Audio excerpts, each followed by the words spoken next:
ગઈકાલની જે T20 world કપની match હતી ને એ એટલી બધી રોમાંચક બની રહી હતી કે કદાચ કેટલાક લોકોને તો હાર્ટ એટેક પણ આવી ગયા છે, કારણ કે મેચની અંદર શરૂઆતથી જ ઉથલપાથલ જોવા મળી હતી. નમસ્કાર દર્શક મિત્રો, ગઈકાલની T20 world cup team India અને સાઉથ આફ્રિકા વચ્ચેની જોઈ હશે. જબરજસ્ત રોમાંચક અને છાતીના પાટિયા બેસાડી નાખે એવી આ મેચ હતી અને ભારતે એમ કહી શકાય કે સાઉથ આફ્રિકાના મોઢામાંથી કોળિયો છીનવી લીધો હતો. બધાને એવું લાગતું હતું કે આ મેચ ભારત કોઈ સંજોગોમાં જીતી શકે એમ નથી. ઘણા બધા લોકોએ તો કદાચ ટીવી પણ બંધ કરી દીધા છે, પરંતુ આખરે ટીમ ઇન્ડિયાએ પોતાની સક્ષમતા બતાવી 7 રને ભારતે આ T20 વર્લ્ડ કપને જીતી લીધો. શું જબરજસ્ત મેચ હતી અને લોકોએ તો જે ગઈકાલે રવિવારના દિવસે જાણે દિવાળી હોય એવી ઉજવણી કરી હતી. અને સુરતની વાત કરીએ તો સુરતના રસ્તાઓ પર તો એટલી બધી ભીડ હતી કે લોકો સવારે 4-5 વાગ્યા સુધી રીતસરના નાચ્યા હતા. તમને મેચ વિશે ઘણી બધી બાબતોની ખબર જ છે, પરંતુ હું તમારી સાથે એ વાત કરીશ કે આ જે T20 વર્લ્ડ કપમાં આખી ટીમ ઇન્ડિયાનું જ યોગદાન હતું, બધાના જ યોગદાન હતા, પરંતુ 4 ગુજરાતીઓએ કમાલ કરી નાખી. એમણે એવો જબરજસ્ત તરખાટ મચાવી દીધો કે આખા મેચનો ટર્નિંગ આવી ગયો. તો એના વિશે હું તમારી સાથે વાત કરીશ. મારું નામ રાજેશ શાહ છે અને તમે જોઈ રહ્યા છો ખબરછે.com. દર્શક મિત્રો, ગઈકાલની જે T20 વર્લ્ડ કપની મેચ હતી ને એ એટલી બધી રોમાંચક બની રહી હતી કે કદાચ કેટલાક લોકોને તો હાર્ટ એટેક પણ આવી ગયા છે, કારણ કે મેચની અંદર શરૂઆતથી જ ઉથલપાથલ જોવા મળી હતી. જ્યારે ટીમ ઇન્ડિયાનું બેટિંગ આવ્યું અને રોહિત શર્મા અને રિષભ પંત તરત જ આઉટ થઈ ગયા, એટલે બધા લોકોને એમ થઈ ગયું કે આજે મજા નહીં આવે, આજે સાઉથ આફ્રિકા કદાચ કપ લઈ જશે. પરંતુ એ પછી વિરાટ અને અક્ષર પટેલે બાજી સંભાળી અને શિવમ દુબેએ પણ સારા એવા રન ફટકાર્યા અને આખરે ટીમ ઇન્ડિયા 176 રન પર પહોંચી ગઈ અને સાઉથ આફ્રિકાને 177 રન કરવાનો ટાર્ગેટ આપ્યો. એ પછી તો સાઉથ આફ્રિકાના બેટ્સમેનો તો બેટિંગ કરવા માટે જાણીતા છે. એક પછી એક ખેલાડી આવે તો એમ જ લાગે કે આ પણ રન મારી જશે, કારણ કે એ લોકોની બેટિંગ બહુ ખતરનાક હોય છે.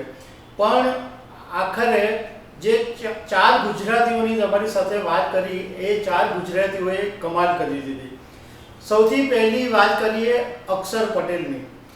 અક્ષર પટેલને આ વખતે ટીમ ઇન્ડિયાના મેનેજમેન્ટે 5મા નંબર ઉપર રમવા મોકલ્યો. ત્યારે ઘણા બધાને આશ્ચર્ય થયેલું કે હાર્દિક પંડ્યાને મોકલવાની જગ્યાએ અક્ષર પટેલને શું કામ મોકલ્યો. પણ અક્ષર પટેલે જબરજસ્ત ઇનિંગ રમી અને વિરાટ કોહલી 50 રન સુધી એટલું બધું ધીમો સ્લો રમતો હતો કે ઘણા બધા કોમેન્ટેટરો પણ બોલતા હતા કે વિરાટને અત્યારે બેટ ચલાવવાની જરૂર છે, અત્યારે ગિયર અપ કરવાની જરૂર છે, કારણ કે આટલું સ્લો રમે તો નહીં ચાલે. પરંતુ એ કમી અક્ષર પટેલે પૂરી કરી દીધી અને અક્ષર પટેલે 47 રનની મહત્વની ઇનિંગ રમી અને એમાં એને 4 સિક્સર ફટકારી દીધા. એ તો કમનસીબી હતી કે અક્ષર પટેલ રન આઉટ થઈ ગયો. બાકી ગઈકાલે જે પ્રમાણે અક્ષર પટેલ રમતો હતો એમ લાગતું હતું કે સાઉથ આફ્રિકાના છોડા ફાડી નાખશે. એ પછી વાત કરીએ હાર્દિક પંડ્યાની. હાર્દિક પંડ્યાનો બહુ મોટો ઇમ્પોર્ટન્ટ રોલ રહ્યો. એણે હેનરિક ક્લાસનની વિકેટ લીધી. હેનરિક ક્લાસન જ્યારે બેટિંગ કરતો હતો ત્યારે એ જે પ્રમાણે ધડાધડ સિક્સ મારતો હતો ત્યારે એમ લાગતું હતું કે ભાઈ આ મેચ 100% હાથમાંથી ગઈ. इवन कमेंटेटर सिद्धू પણ એવું બોલી ગયો કે ટીમ ઇન્ડિયા અભી ધ્વસ્ત હો ગઈ, અભી જીતने का कोई चांस नहीं है, એવી વાત કરી હતી. પરંતુ હાર્દિક પંડ્યા બોલિંગ નાખવા આવ્યો અને એણે હેનરી ક્લાસનની પહેલી જ બોલમાં વિકેટ લીધી. ત્યારે ફરીથી બધાને હાશકારો થયો કે ચલો પાછા એક વખત ટીમ ઇન્ડિયા મેચમાં આવી ખરી. અને હાર્દિક પંડ્યાએ જ્યારે ક્લાસેનને એવા સમયે આઉટ કર્યો કે જ્યારે 27 બોલમાં ક્લાસેને 52 રન ફટકારી દીધા હતા. એ પછી ત્રીજો નંબરનો જે ગુજરાતી છે એ જસપ્રીત બુમરાહ. જસપ્રીત બુમરાહની તો શું વાત કરીએ, બધા કોમેન્ટેટરો એના માટે એટલા બધા વખાણ કરતા હતા કે વર્લ્ડનો બેસ્ટ બોલર છે. એ સંકટ મોચન જેવો છે, જ્યારે ટીમને જરૂર હોય ત્યારે રન તો ઓછા આપે પણ વિકેટ પણ લઈ જાય. અને બુમરાહ આ વખતે T20 વર્લ્ડ કપની અંદર પ્લેયર ઓફ ધ ટુર્નામેન્ટ પણ રહ્યો અને પ્લેયર ઓફ ધ ટુર્નામેન્ટનો એવોર્ડ બી એને મળ્યો. એણે આ ટુર્નામેન્ટમાં ટોટલ 15 વિકેટો લીધી છે. હવે જસપ્રીત બુમરાહની આ T20 વર્લ્ડ કપની અંદર વાત કરીએ તો એણે સૌથી પહેલાં તો બીજી જ ઓવરમાં હેન્ડ્રિક્સની વિકેટ લઈ લીધેલી અને એણે બીજી જ ઓવરમાં એને બોલ્ડ કરી દીધો. અને એ પછી જ્યારે જસપ્રીત બુમરાહ 16મી ઓવર નાખવા આવ્યો ત્યારે એણે માત્ર 4 રન આપ્યા અને તે વખતે 30 બોલમાં 30 રન કરવાની જરૂર હતી. એ પછી 18મી ઓવરની અંદર જ્યારે બુમરાહ આવ્યો ત્યારે એણે યાન્સેનને આઉટ કરી દીધો અને એ પોઈન્ટ જબરજસ્ત હતો, એ ટર્નિંગ પોઈન્ટ હતો. અને એ પછી બધાને એમ લાગ્યું કે ના, હવે ટીમ ઇન્ડિયા કદાચ મેચ જીતી શકે છે. અને આખો જે ગ્રાઉન્ડનો જે માહોલ હતો એ પણ બદલાઈ ગયો. બધા પ્રેક્ષકો પણ પછી તો ચીયર અપ કરતા થઈ ગયા હતા.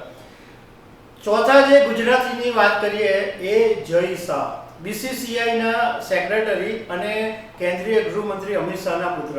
એમનો આભાર એટલા માટે માનવો જોઈએ કે ઇવન કેપ્ટન રોહિત શર્મા જ્યારે મેચ પૂરી થઈ ત્યારે એમણે એમ કીધું કે અમને ટીમ મેનેજમેન્ટનો હું આભાર માનું છું કે એમણે અમને પ્લેટફોર્મ આપ્યું અને બધી બાબતની અમને છૂટ આપી કે જાઓ તમે મેદાનમાં જઈને રમો.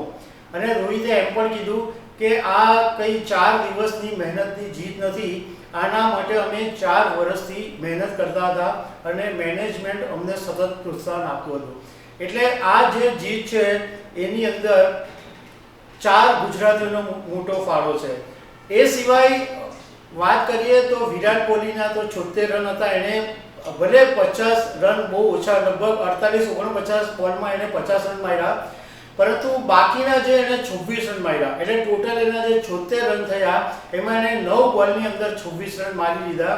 એ પણ એક મોટી વાત હતી કે જ્યારે દશેરાના દિવસે ઘોડું દોડ્યું એમ કહેવાય તો એ વિરાટ કોહલીનું જે બેટ છે એ ફાઇનલના દિવસે બોલ્યું અને એ જબરજસ્ત 76 રન ફટકાર્યા. એ પણ એક મોટો ફાળો છે.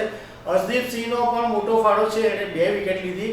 પણ આખી મેચમાં જો સૌથી વધારે કોઈ એમ ઉડીને આંખે વળગી એવી જો કોઈ વાત હોય તો એ સૂર્યકુમાર યાદવનો કેચ હતો.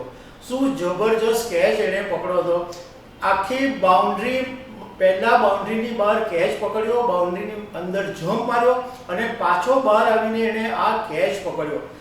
આ કેચ એવો છે કે કોઈ એમની લાઈફની અંદર આ મેચ ભૂલી શકશે નહીં.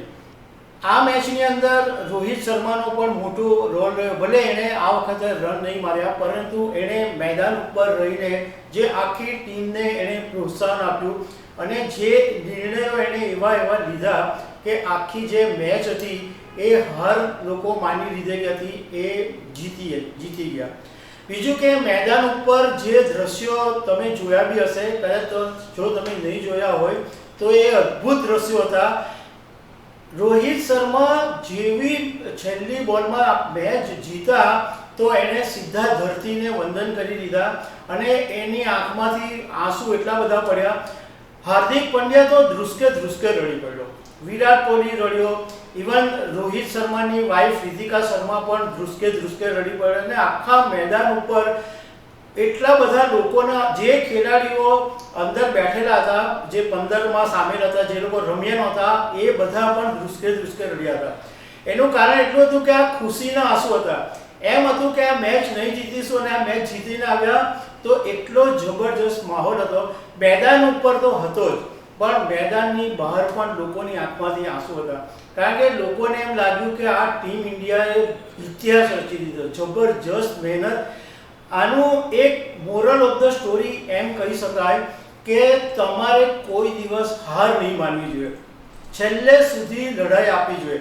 તમે આ ફાઇનલ મેચને જુઓ તો ખરા અર્થની અંદર ફાઇનલ મેચ જેવું લાગતું હતું. 2 યોદ્ધાઓ જે રીતના લડે એ રીતના આ મેચ હતી. સાઉથ આફ્રિકાના પણ વખાણ કરવા જોઈએ કે ટીમે બહુ છેલ્લે સુધી લડત આપી અને ભારતે તો જબરજસ્ત. એટલે છેલ્લી ઘડી સુધી તમે હાર નહીં માનો, અને બીજું કે દુનિયાની અંદર ટીમ વર્ક બહુ જ મહત્વની બાબત છે. આ જે ફાઇનલ મેચ છે એની મોરલ ઓફ ધ સ્ટોરી એમ કહી શકાય.